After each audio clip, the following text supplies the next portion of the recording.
Suzlon group દ્વારા સુઝલોન 2.0માં ઘણા announcement કરવામાં આવ્યા છે, નવો અવતાર પણ છે. તો આ બધા પર આપણે ચર્ચા કરીએ કંપનીની કઈ રીતે આગળની સ્ટ્રેટેજી બનતી જોઈ રહ્યા છીએ સુઝલોन ग्रुपના सीईओ अजय कपूर साथ. Ajay sir, thank you CNBC बाजार के साथ जुड़ने के लिए. स्वागत है आपका. और सर, एक शुरुआत करना चाहेंगे. आज जो एक अनाउंसमेंट्स हमने देखे, एक सिग्निफिकेंट ट्रांसफॉर्मेशन सबसे पहले तो देखा कंपनी का.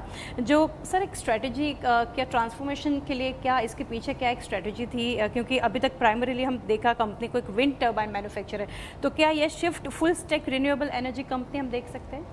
बहुत अच्छा सवाल है. Thank you for having me on the show. जैसे आप जानते हैं, सुज़लोन इंडिया की oldest and most successful wind turbine wind energy company है. ओवर द इयर्स सुज़लोन ने इंडिया में लीडरशिप खिताब लिया है एंड टू एंड. हमारा मानना है कि आज का कॉन्टेक्स्ट एनर्जी मार्केट का काफ़ी बदल रहा है. देश के अंदर में आरी एनर्जी एक नीड ऑफ द आवर हो गई है.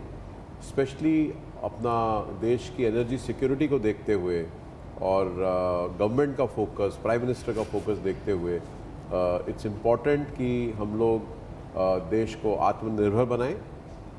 सोलर और विंड दोनों भारत में बहुत अच्छी तरीके से अवेलेबल हैं, नेचुरल रिसोर्सेज हैं. विंड की अगर बात करता हूं तो आज इंडिया के अंदर में तकरीबन 1100 गीगावाट का विंड पोटेंशियल है.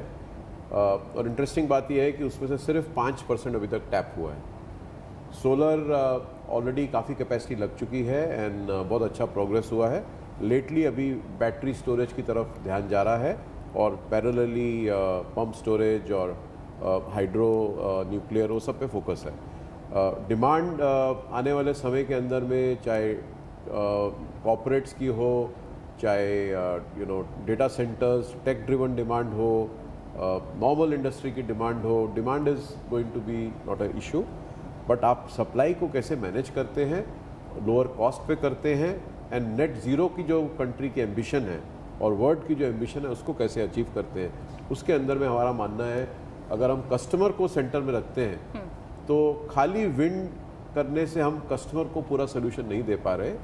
विंड को सेंटर में रख के उसके साइड हम पूरा बैटरी स्टोरेज एंड सोलर और साथ में एनर्जी मैनेजमेंट सिस्टम्स अगर उसको इंटीग्रेट करते हैं और विंड के अंदर में जो चैलेंजेस हैं उसको सॉल्व करते हैं, तो मेरा मानना है सुज़लोन 2.0 की जो स्ट्रेटजी बनाई है वो एक विन विन स्ट्रेटजी होती है कंपनी के लिए, देश के लिए, कस्टमर के लिए.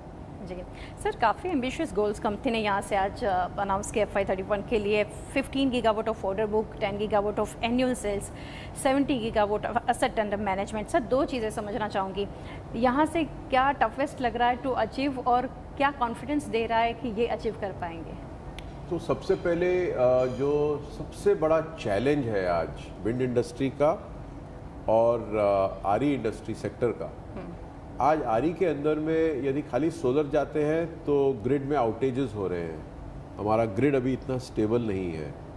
उसको बैलेंस करने के लिए यदि हम बेस में जाते हैं तो कॉस्ट बढ़ती है. बेस का भी अभी जो डेवलपमेंट है उसमें टाइम लगेगा. विंड एक नेचुरल एलाई है सोलर के साथ में, क्योंकि इवनिंग आवर्स के अंदर में विंड की अवेलेबिलिटी अच्छी रहती है, मॉर्निंग के अंदर में सन रहता है. जब हम इनको दोनों को इंटीग्रेट करते हैं तो जो लेवलाइज कॉस्ट ऑफ इलेक्ट्रिसिटी है वो कम होती है. तो हमारा टारगेट है कि कैसे हम इन दोनों को इंटीग्रेट करें, साथ में बेस को यूज़ करें और कस्टमर की वो कॉस्ट कम करें. नंबर 1. हमारी जो सबसे बड़ी दिक्कत आती है विंड मार्केट में वो ये है कि लैंड एक्विजिशन, साइट में right of way, permits, power evacuation. यानी कि अगर हम EPC end end to end develop कर लेते हैं विंड के एसेट्स को अहेड ऑफ टाइम, तो जो प्रोजेक्ट एग्जीक्यूशन के अंदर में ऑन एन एवरेज देखें तो 9 से 10 महीने का डिले चलता है, उसको हम कट शॉर्ट कर सकते हैं, जो अगेन विन विन है कंपनी के लिए भी, देश के लिए भी, कस्टमर के लिए भी. तो मुझे लगता है सबसे मुश्किल काम है कैसे आप right of way, land, permits and जो रेगुलेटरी एनवायरनमेंट है उसको कैसे डील करते हैं. सुज़लोन 2.0 की मेन बुनियाद है कि जब हम 10 गीगावाट का सेल करेंगे 2031 में, 60% वो डेफको लेड होगा. एंड डेफको की जो बेसिस है वो है कि एडवांस में जाके आप विंड एसेट्स, विंड स्टेट्स के अंदर में लैंड, परमिट और सारा इकोसिस्टम डेवलप करें और तब जाके कस्टमर के साथ कॉन्ट्रैक्ट करें। और ये मेरा मानना है कि एक बहुत बड़ा चैलेंज भी है और एक अपॉर्चुनिटी है जो सुज़लॉन यूनिकली प्लेस्ड है कैपिटलाइज करने को। जी सर, नेक्स्ट फॉलोअप मेरा सवाल यही था, विंड ग्रोथ के लिए एक जो biggest concern, one of the biggest concerns जो है वो लैंड और क्वालिटी विंड साइट अवेलेबिलिटी। तो सर आप ये जो रिसोर्स अवेलेबिलिटी को आप एज ए बोटलनेक देख रहे हैं या फिर मार्केट को जो पता है इससे भी बिगर अपॉर्चुनिटीज़ यहाँ पर है? बहुत अच्छा सवाल है। सबसे पहले देखिए, आज सुज़लॉन के पास में डेकेड्स ऑफ एक्सपीरियंस है विंड डेटा का। वो डेटा हमारा आईपी है और हमने एक अलग से पूरी डिवीज़न बनाई है जो हमारी डेफको बोलते हैं जिसको। ये लोग ahead of time permit supply कर रहे हैं, अपने जो क्लाइंट्स हैं उनके साथ काम कर रहे हैं, उनके साथ में एग्रीमेंट्स कर रहे हैं और इसके अंदर में अहेड ऑफ टाइम अगर हम लैंड एक्वायर करते हैं मेरा मानना है वो एक बहुत बड़ा प्रॉब्लम सॉल्व कर देता है। So this is our answer to the challenges with the country is facing.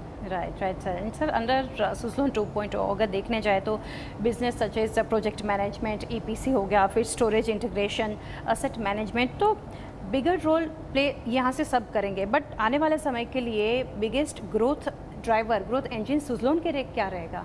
सबसे बड़ा growth engine still wind led RE portfolio है। विद इन विंड डेफको हमारा 60% सेल उठाएगा। उसके ऊपर से लेयर है इंटरनेशनल मार्केट की जो हमको 3 गीगावाट का ऑर्डर बुक देगा और उसके अंदर में जो हमारा इंटीग्रेशन होगा EMS के द्वारा, एनर्जी मैनेजमेंट सर्विसेज के द्वारा, बेस के द्वारा, सोलर पार्टनरशिप्स के द्वारा, वो हमको कस्टमर के साथ में स्टिकीनेस बढ़ाएगा। और सबसे बड़ी ताकत जो हमारी एक second I would say pillar है सुज़लॉन का, वो है सुज़लॉन का 18 गीगावाट का OMS जो हम बोलते हैं, ऑपरेशन एंड मेंटेनेंस कॉन्ट्रैक्ट्स, जो लॉन्ग टर्म एन्युटी बेस्ड हैं। ये 18 गीगावाट को हम 70 गीगावाट पे लेके जा रहे हैं, जो मेरा मानना है कस्टमर की वो प्रॉब्लम सॉल्व करता है कि हमने उसके लिए विंड टर्बाइन खड़ा किया, हमने उसके लिए RE पार्क बना के दिया, हमने उसके अंदर में एनर्जी सोल्यूशंस डाला और उसके बाद में उसको लॉन्ग टर्म मेंटेनेंस कॉन्ट्रैक्ट लेके उसको एनर्जी आउटपुट दिया। I think that is where we become one stop shop customer के लिए। उनकी सारी जो वरीज हैं वो हम सॉल्व करने की कोशिश कर रहे हैं सुज़लॉन 2.0 के अंदर। राइट। एंड सर, आज एक्सपोर्ट अपॉर्चुनिटीज़ के बारे में भी हाइलाइट्स काफ़ी मिले, like Europe, Australia, south America. Revenue share अगर सर यहाँ से देखने जाए ओवर द नेक्स्ट 5 years, वो आप कैसे एक्सपेक्ट कर रहे हैं? रेवेन्यू शेयर की बजाय अगर मैं आपको बताऊं कि अगर हम 10 गीगावाट सेल कर रहे हैं और उसके अलावा 15 गीगावाट का हमारा ऑर्डर बुक है RE का, तो एक्सपोर्ट ऑर्डर इनटेक 3 गीगावाट है 2031 में। सो मोटा मोटी जो ऑर्डर आता है उसका एग्जीक्यूशन जो पाइपलाइन नॉर्मली चलता है उसके अनुसार जो भी आपका रेशो आएगा, more less I think that is the number. Ji.